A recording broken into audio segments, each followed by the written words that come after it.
Instituto Politécnico Superior General San Martín. TUSE. Técnico Universitario en Sistemas Electrónicos. Asignatura: Materiales. Profesor: Germán Díaz.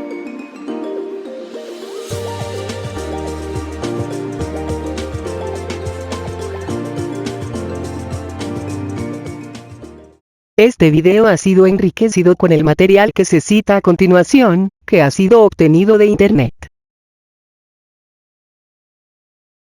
Constitución de la materia. De acuerdo al paradigma tecnológico actual, la materia está formada por átomos, que se agrupan formando moléculas. La forma en que se enlazan estos átomos y moléculas, determina las propiedades macroscópicas, que podemos ver en los objetos que nos rodean.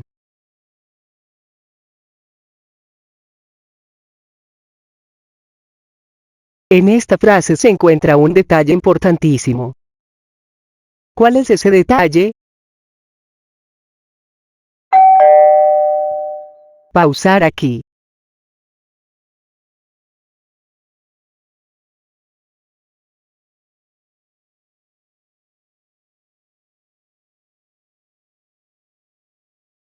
El detalle es que la ciencia, el conocimiento humano, va evolucionando. En el pasado se consideraban realidades, conceptos como el dios de la lluvia, o que una tortuga gigante sostenía la tierra. Hoy en día, muchos conceptos viejos han sido descartados. Otros conceptos aún permanecen vigentes. Y lógicamente, nuevos conceptos han ido apareciendo. La ciencia se encuentra actualmente en un paradigma tecnológico, en un nivel de conocimiento, que en el futuro será superado, y muchos conceptos que ahora consideramos reales, resultarán absurdos en el futuro. Por ello debemos tener nuestra mente abierta a nuevos conceptos. Porque es mucho lo que la ciencia ha descubierto. Pero es mucho más lo que le queda por descubrir. Atómicos. Un modelo atómico es la representación gráfica o simbólica del átomo, que me permite describir la clase y el número de partículas fundamentales que lo componen, y explica la forma como se comportan y se organizan. La primera referencia del átomo la dio Demócrito, el filósofo griego, quien consideraba que la materia podía dividirse en pedazos cada vez más pequeños hasta llegar a un punto en que ya no podía dividirse más. Demócrito llamó esta porción átomo, que significa sin división o indivisible. Las ideas de Demócrito surgieron de sí mismo por meditación e intuición. John Dalton. Dalton imaginó que los átomos eran como esferas compactas con tamaños y masas diferentes. Dalton propuso tres postulados. 1. Los elementos están formados por partículas muy pequeñas llamadas átomos, los cuales son indivisibles e indestructibles. 2. Todos los átomos de un elemento son iguales y poseen el mismo peso, mientras que los átomos de diferentes elementos, además de ser diferentes, tienen distintos pesos.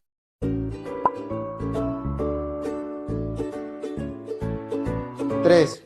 Los átomos se unen en una relación sencilla para formar un compuesto.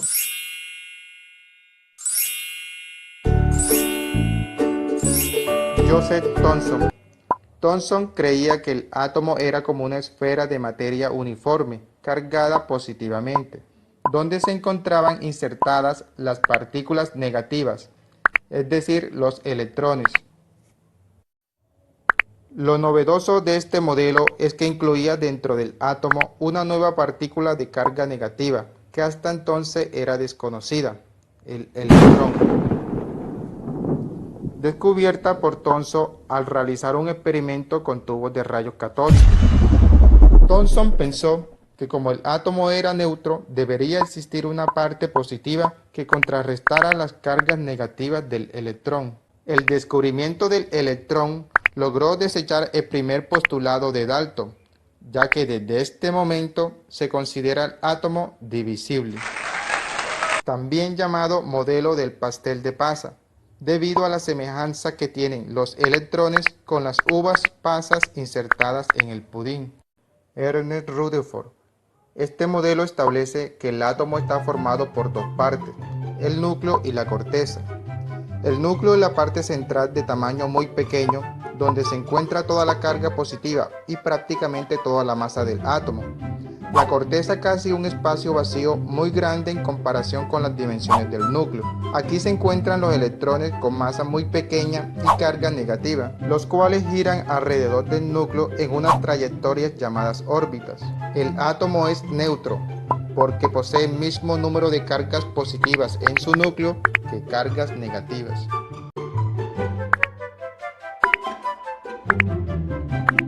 Rutherford llegó a esta conclusión a través de un experimento en el que bombardeó una lámina de oro con partículas alfa, observando que la mayoría de las radiaciones atraviesa la lámina sin ser desviada, y otras pocas son desviadas y otras regresaban hacia atrás. Modelo atómico de Niels Bohr. Bohr, discípulo de Rutherford, es quien propone que los electrones se desplazan alrededor del núcleo, como un pequeño sistema planetario. En el núcleo se encuentran los protones de carga positiva. El modelo atómico de Bohr propone: 1. Los electrones giran alrededor del núcleo en órbitas estacionarias sin emitir energía. 2. Los electrones están ubicados en niveles definidos de energía. Los niveles más inferiores son los menos energéticos. 3. El electrón absorbe o irradia energía solo cuando cambia de órbita. Por ejemplo, si el electrón pasa de una órbita interna a otra externa, entonces absorbe energía. Si pasa de una órbita externa, que es de mayor energía, a otra más interna, entonces el electrón emite energía. Otro aporte de Bohr es que los electrones poseen energía y se mueven en forma de onda. El modelo atómico actual es conocido como modelo mecánico ondulatorio o mecánica cuántica. En el núcleo se ubican los protones y neutrones y a su alrededor los electrones. En este modelo los electrones no giran en órbitas alrededor del núcleo, sino en orbitales. Los orbitales de los subniveles S tienen forma esférica. Los orbitales de los subniveles P tienen forma ovalada. En cada subnivel P hay 3 orbitales P. Los orbitales son regiones del espacio en torno al núcleo, donde hay una alta probabilidad de encontrar a los electrones. El electrón se puede comportar como partícula y como onda. Se tiene en cuenta el principio de incertidumbre, que dice que no es posible establecer al mismo tiempo la velocidad y la posición del electrón con suficiente precisión como para demostrar su trayectoria, o sea que no se puede determinar su recorrido. Por último, se habla de 4 números cuánticos que describen el comportamiento del electrón.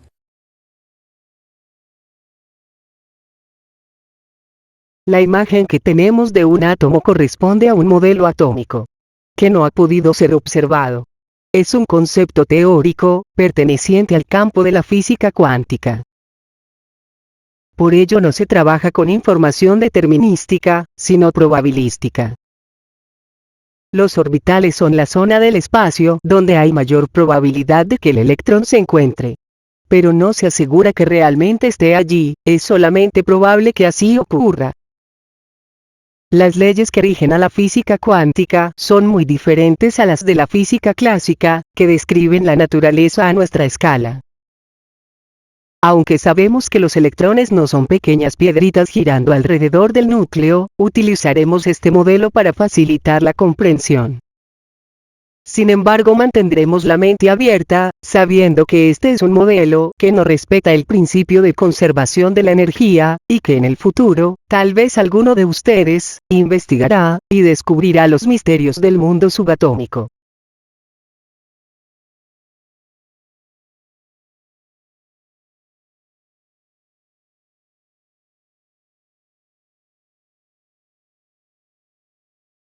La mayor parte del conocimiento está aún por descubrirse.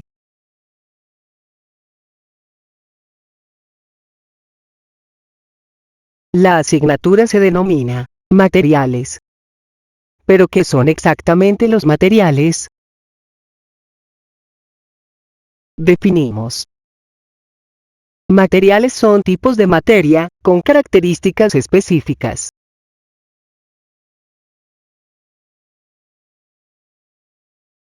Esto nos lleva a preguntarnos, ¿qué es entonces la materia?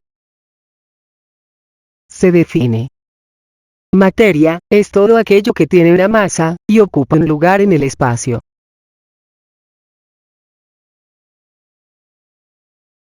Resumiendo, la materia tiene masa y ocupa un lugar en el espacio, que no puede ser ocupado simultáneamente por otro cuerpo. Un material es un tipo de materia, con ciertas características específicas, que las distinguen de otros tipos de materia. Las propiedades de los materiales son, justamente, aquellas características que determinan ese tipo de materia. Las propiedades de los materiales pueden ser propiedades físicas, o químicas.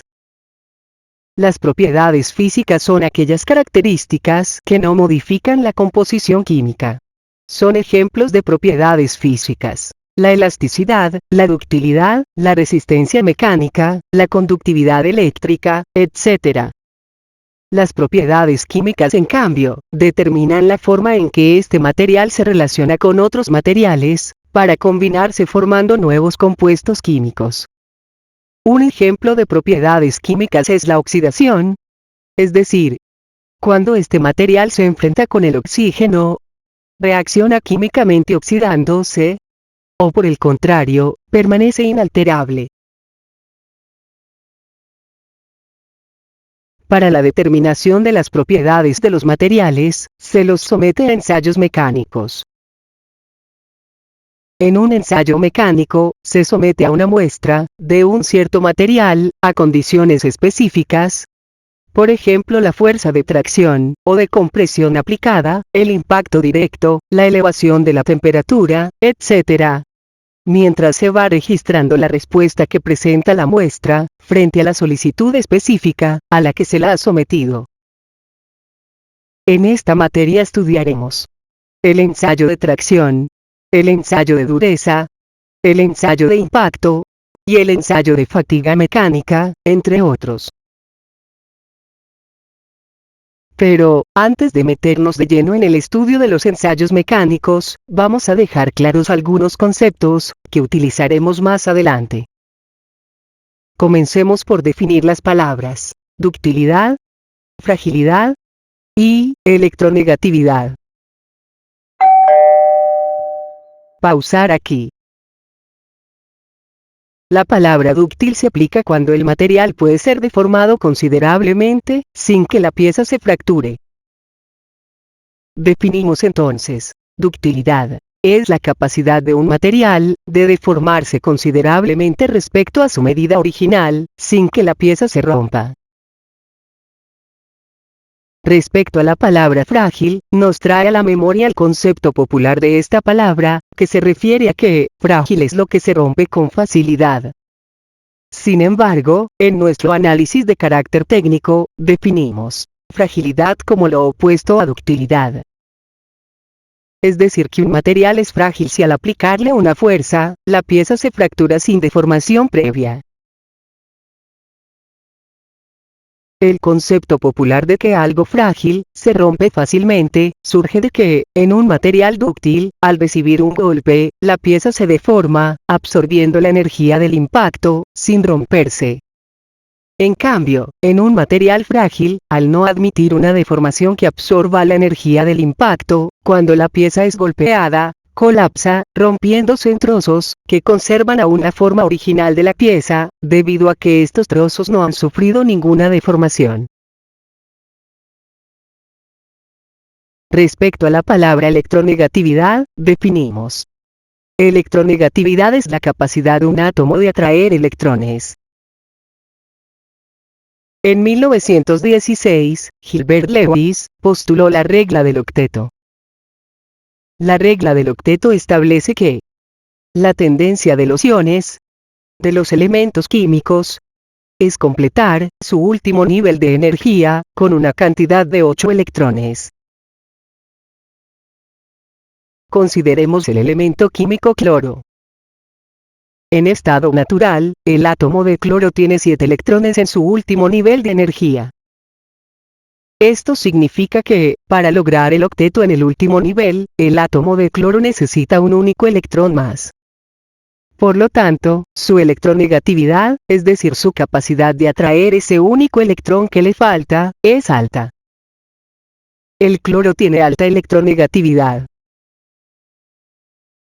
Por el contrario, si consideramos el átomo de sodio, encontraremos que, en el último nivel energético, el átomo de sodio tiene un solo electrón. Para alcanzar su estado estable, con 8 electrones en el último nivel, es más fácil que el átomo de sodio pierda un electrón, que gane 7 electrones. Por lo tanto, si para alcanzar el estado más estable, con 8 electrones, tiene que perder un electrón, esto significa que a ese electrón lo está reteniendo con poca fuerza. En otras palabras, la electronegatividad del sodio, es decir, su capacidad de atraer electrones, es baja. Cuando un átomo de sodio y un átomo de cloro se encuentran próximos el uno del otro, la diferencia de electronegatividad entre estos átomos hace que el electrón que le sobra al sodio se transfiera al átomo de cloro, alcanzando de esta manera ambos átomos su estado más estable. Pero el salto del electrón del sodio al cloro, que les ha dado a estos átomos mayor estabilidad, ha provocado también un desequilibrio eléctrico entre ellos, ya que el cloro tiene un exceso de carga eléctrica negativa, correspondiente al electrón extra, mientras el sodio presenta un exceso de carga eléctrica positiva, debido al electrón faltante. Este desequilibrio electrostático produce una fuerza de atracción entre el átomo de sodio y el átomo de cloro, uniéndolos, en lo que se denomina un enlace químico iónico. Si muchos átomos de cloro y de sodio se unen a través de enlaces iónicos, formarán una estructura macroscópica, es decir, un objeto cuyas propiedades macroscópicas se derivan, justamente, de este tipo de enlace que relaciona sus átomos. Encontramos así el enlace químico tipo iónico, que es uno de los 3 tipos de enlaces químicos principales. A nivel macroscópico, el enlace químico, tipo iónico, se manifiesta a través de las siguientes características.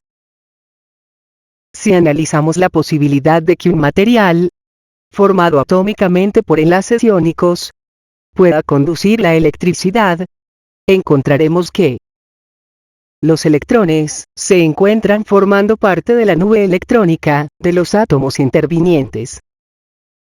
No aparecen electrones libres que podrían conducir la electricidad.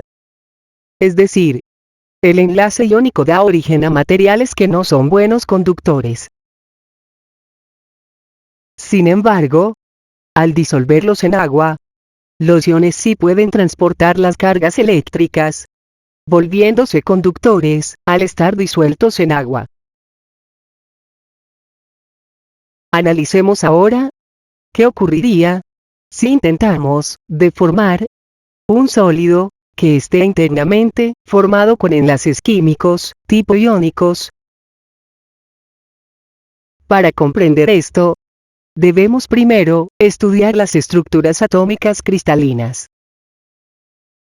Ocurre que durante la formación de un trozo de cloruro de sodio en estado sólido, las moléculas de cloruro de sodio se irán aproximando las unas a las otras, y en el camino de esa aproximación, las moléculas se irán orientando, de manera que se enfrenten las zonas de las moléculas, con cargas eléctrica opuesta. Esto quiere decir que, al aproximarse 2 moléculas de cloruro de sodio, estas se orientarán de manera que el átomo de cloro de una de las moléculas quede enfrentado con el átomo de sodio de la otra molécula. Es decir, que irían quedando intercalados un átomo de cloro, luego un átomo de sodio, luego otro de cloro, luego otro de sodio, y así sucesivamente. Lo sorprendente es que este fenómeno de ordenamiento intercalado no se produce únicamente hacia los costados, sino que hacia arriba y abajo, y hacia adelante y atrás, también ocurre. De esta manera, se origina una estructura tridimensional que respeta un ordenamiento sistemático. Este ordenamiento puede describirse como una celda básica que se repite en las tres dimensiones. En este caso, que los átomos respetan un ordenamiento sistemático, se denomina red o estructura cristalina. El cloruro de sodio, en estado sólido, forma una estructura cristalina, donde los átomos de cloro, con carga eléctrica negativa, quedan enfrentados con átomos de sodio, con carga eléctrica positiva. Lo mismo ocurre con los átomos de sodio, que quedan rodeados de átomos de cloro. De esta manera, la estructura se mantiene unida y en equilibrio. Consideremos ahora una fuerza externa que provoque una deformación de la muestra. Una deformación macroscópica requiere, a nivel atómico, un reordenamiento de los átomos. En la estructura cristalina del cloruro de sodio, este reordenamiento de los átomos dejaría enfrentados a los átomos con la misma carga eléctrica, es decir, los átomos de cloro quedarían enfrentados con los átomos de cloro, y los átomos de sodio quedarían enfrentados con los átomos de sodio. En esta nueva situación, la fuerza de atracción electrostática que antes mantenía unidos al ion de cloro y al ion de sodio, se convierte ahora en una fuerza de repulsión entre átomos del mismo tipo, provocando como consecuencia la fractura de la pieza.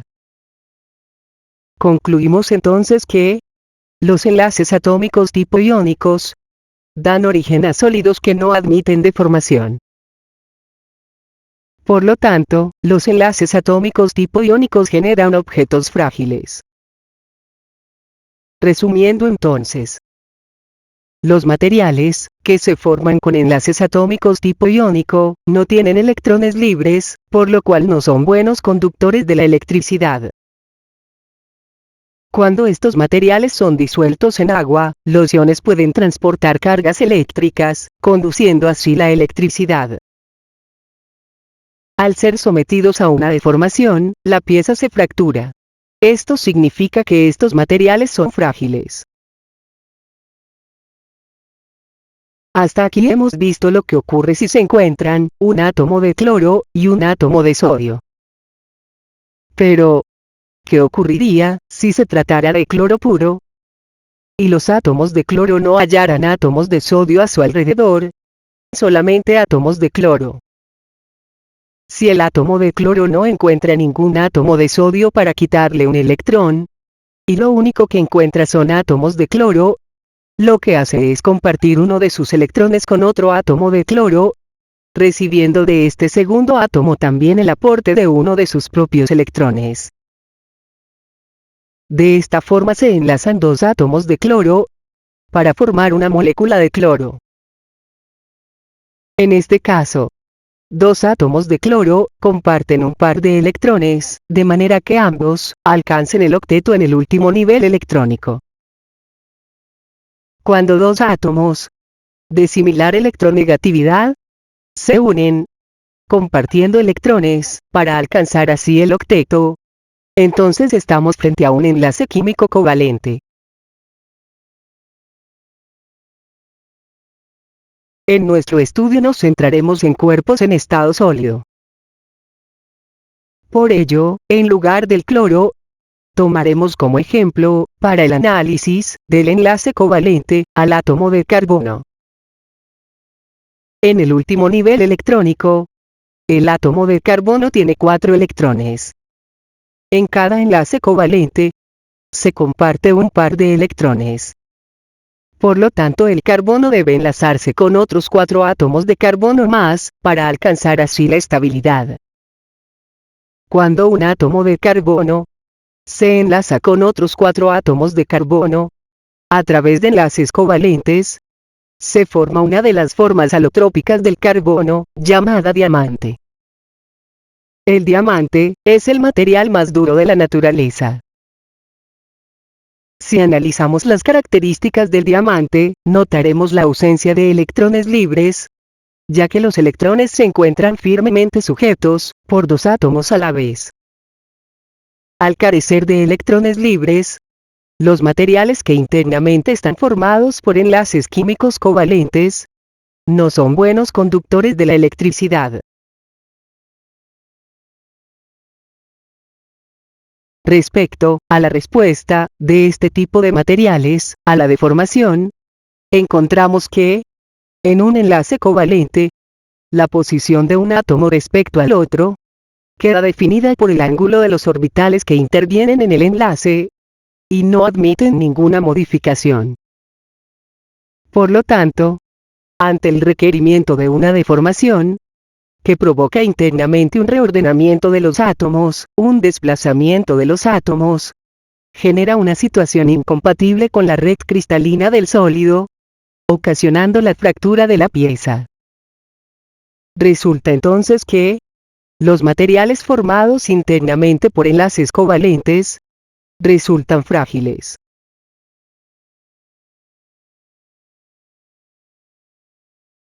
Un detalle muy interesante a tener en cuenta es que solemos asociar las propiedades macroscópicas de un material exclusivamente al tipo de átomos que lo forman. Si bien es cierto que el tipo de átomos es el que da la posibilidad de que existan las propiedades macroscópicas, debemos comprender que, a nivel macroscópico, un átomo aislado no presenta propiedades físicas, tales como la ductilidad, ni elasticidad, ni la dureza, etc. Estas propiedades físicas se manifiestan y pueden ser medidas cuando millones de átomos se unen, formando una pieza de tamaño macroscópico.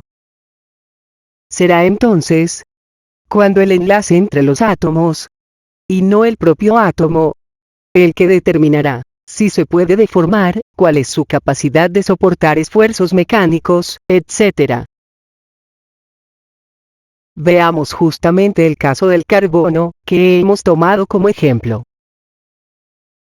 Si tomamos muchos átomos de carbono, y formamos con ellos una pieza de tamaño macroscópica, esta información no será suficiente para saber las propiedades que tendrá la pieza. Veamos por qué.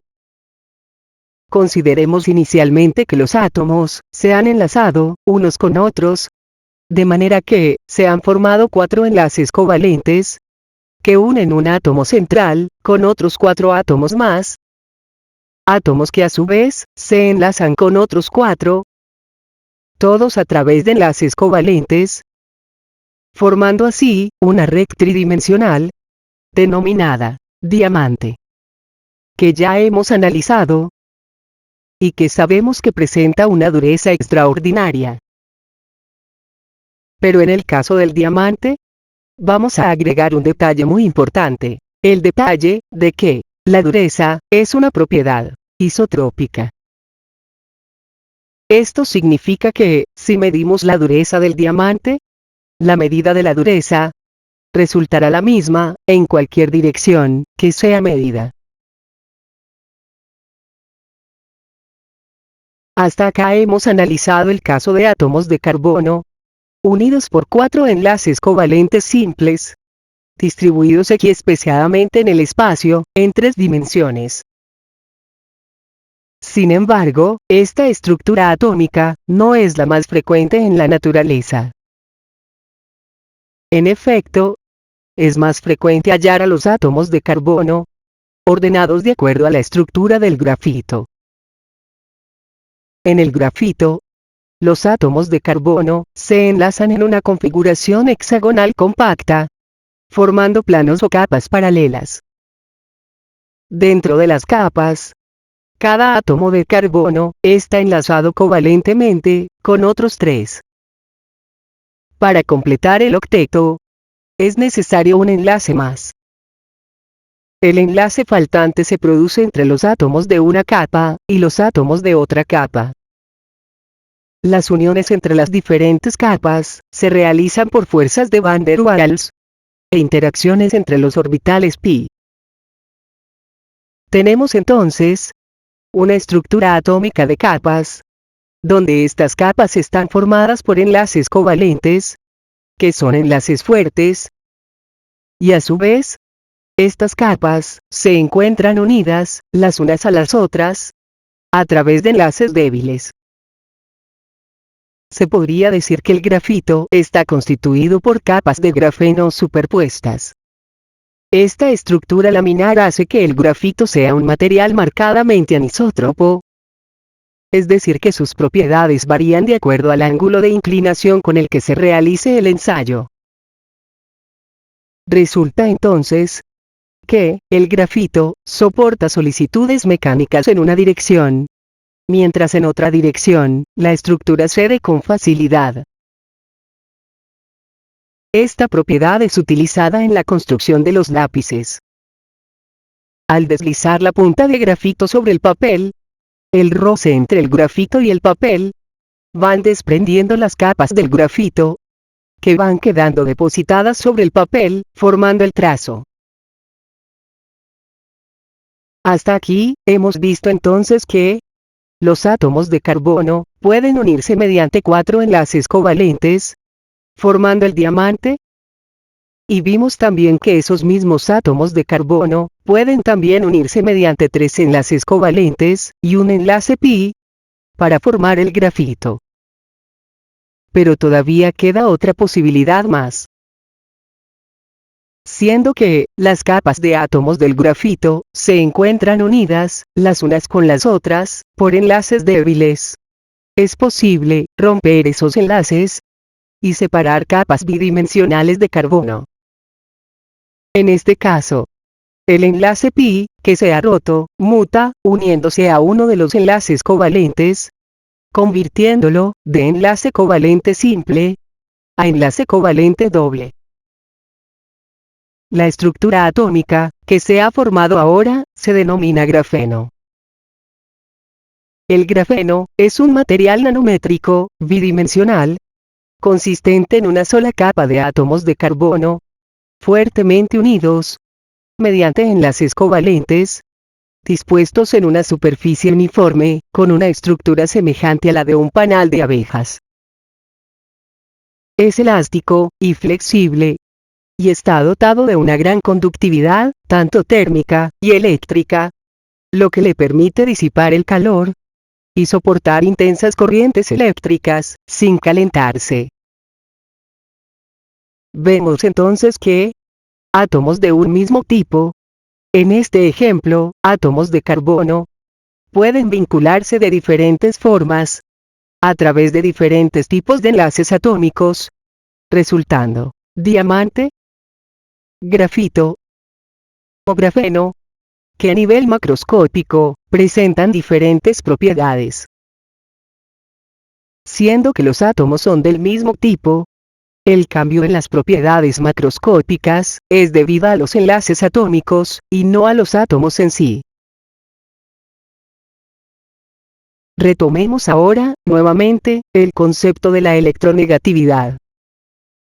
La electronegatividad determina la forma en que se relacionan los átomos en un enlace atómico, dando origen a los 3 tipos de enlaces atómicos principales. El primer caso, que ya analizamos, es diferente electronegatividad entre los átomos que forman el enlace. Esta situación produce un enlace tipo iónico. El ejemplo que analizamos fue el cloruro de sodio. El segundo caso, que también ya analizamos, es similar electronegatividad entre los átomos que forman el enlace. Esta situación produce un enlace tipo covalente. Los ejemplos que analizamos fueron el diamante, el grafito y el grafeno. Nos queda ahora por analizar el tercer tipo de enlace atómico. En este caso, los átomos que intervienen en el enlace presentan baja electronegatividad. Esto significa que los electrones están débilmente sujetos al núcleo. Al reunir átomos que presentan baja electronegatividad, El resultado es que se forma una especie de mar de electrones libres, que son compartidos por los diferentes átomos. Y sobre ese mar de electrones, flotan los núcleos, cargados positivamente debido a los electrones que han aportado al mar de electrones. Este tipo de enlace atómico, donde los cationes, es decir, los núcleos atómicos con carga positiva, flotan sobre un mar de electrones libres, electrones que son compartidos por los diferentes átomos, se denomina enlace metálico. Las características macroscópicas que presentan las sustancias formadas por enlaces atómicos tipo metálico son: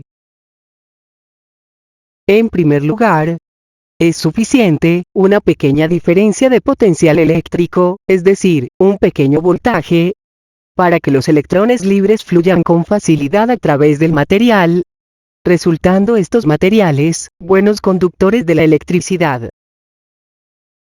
En segundo lugar, una deformación, producida por una fuerza externa, produce, a nivel atómico, un reordenamiento de los cationes, es decir, un reordenamiento de los núcleos, que fácilmente encuentran un nuevo lugar donde ubicarse, sin alterar el equilibrio de la pieza. Esto significa que ante una deformación, la pieza no colapsa, sino que se adapta a la nueva forma, conservando la integridad de la pieza. Concluyendo, podemos decir que los materiales formados por enlaces metálicos son dúctiles y son buenos conductores de la electricidad. Ahora, después de todo este exhaustivo análisis sobre los enlaces atómicos, nos preguntamos: ¿qué valor tecnológico tiene el hecho de saber que un material es dúctil? Es decir, ¿qué posibilidades constructivas, de funcionamiento, o qué aplicaciones en la industria puede tener el hecho de saber que un material es dúctil? Pausar aquí.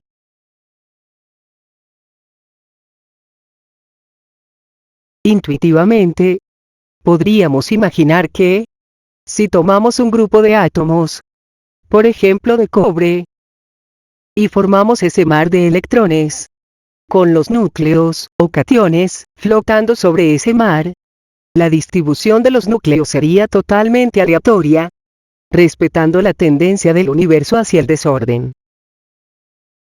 Sin embargo, no ocurre así. Los núcleos, como si fueran guiados por una increíble autodisciplina, se ordenan, en una perfecta alineación, uno, justo debajo del otro, y uno, exactamente equidistante de los átomos vecinos. La pregunta obligada es: ¿cómo logran los átomos guiarse, para ordenarse en el espacio, en 3 dimensiones, en una forma tan increíblemente precisa y perfecta? Pausar aquí. El ordenamiento sistemático de los átomos, respetando una celda patrón, que se repite a lo largo de todo el volumen de la pieza, se denomina estructura cristalina. Existen variadas estructuras cristalinas. En algunas estructuras cristalinas, la celda patrón, llamada también celda unitaria, que es la celda que se va repitiendo, para formar la totalidad del volumen, tiene una forma tipo prismática. En este caso, las estructuras se denominan cúbicas. Tenemos así, la estructura cristalina tipo cúbica simple. En este caso los átomos se ubican, digamos, uno sobre el otro. Dado que, en este tipo de estructura cristalina, queda mucho espacio vacío, no es una estructura muy frecuente en la naturaleza. Otro tipo de estructura cristalina es la llamada cúbica, centrada en el cuerpo, que, utilizando las iniciales en inglés, sería estructura cristalina tipo B, C, C. La celda unitaria de esta estructura, que es también cúbica, se puede describir diciendo que se ubican 8 átomos en las esquinas de un cubo, y un átomo más en el centro del cuerpo del cubo. Son ejemplos de materiales con estructura cristalina, tipo BSC, el hierro, el cromo y el sodio. Un tercer tipo de estructura cristalina, también tipo cúbica, es cúbica, centrada en las caras, que, utilizando las iniciales en inglés, sería estructura cristalina, tipo FCC. La celda unitaria de la estructura FCC se puede describir diciendo que se ubican 8 átomos en las esquinas de un cubo, y 6 átomos más, uno en el centro de cada una de las caras del cubo. Son ejemplos de materiales con estructura cristalina, tipo FCC, el cobre, el aluminio y el plomo. Cambiando ahora el tipo de estructura cristalina, del tipo cúbica al tipo hexagonal, tenemos también estructuras como la HCP o hexagonal compacta, que se forma ubicando un átomo en el centro y 6 átomos más a su alrededor. Para finalizar este análisis de las estructuras atómicas, que nos ha permitido comprender las causas atómicas, que explican las propiedades macroscópicas que podemos ver en los objetos que nos rodean, y pasar, luego, a estudiar los ensayos, vamos a cerrar el tema analizando el concepto de banda de valencia y banda de conducción. Consideremos un átomo que forma parte de una muestra de un cierto material. Si analizamos los electrones que se hallan en el último nivel energético, podremos comprobar que estos electrones poseen un nivel de energía muy similar entre ellos. Por lo tanto, podemos considerarlos como una banda de energía, a la que llamaremos banda de valencia. En la banda de valencia, los electrones se encuentran participando de los enlaces químicos y no pueden desplazarse para conducir así la corriente eléctrica. Es necesario entregar a estos electrones una energía extra para poder arrancarlos del orbital al que pertenecen y liberarlos para que, ahora sí, puedan desplazarse y formar el flujo de la corriente eléctrica. Al recibir esa energía extra, los electrones se ubican en un nivel energético de mayor energía, que se encuentra menos vinculado a los núcleos de los átomos, llamado banda de conducción. En el caso de los materiales que llamamos buenos conductores de la electricidad, la cantidad de energía extra que debemos agregar para soltar los electrones y pasarlos a la banda de conducción para que fluya la electricidad es poca energía, y es fácil producir que la electricidad atraviese estos materiales. En el caso de los materiales que llamamos aislantes, la cantidad de energía extra que debemos agregar para soltar los electrones y pasarlos a la banda de conducción es mucha energía.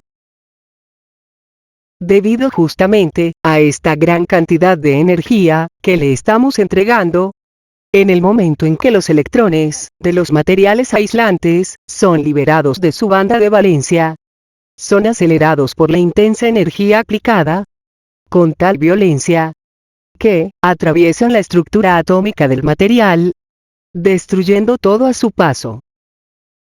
Cuando un material aislante es forzado a conducir la electricidad, se produce en su interior la ruptura dieléctrica del mismo, lo que popularmente se llama se pinchó el aislante. Este paso forzado de la corriente eléctrica a través de un material aislante deja una zona carbonizada, haciendo que el material pierda su propiedad aislante.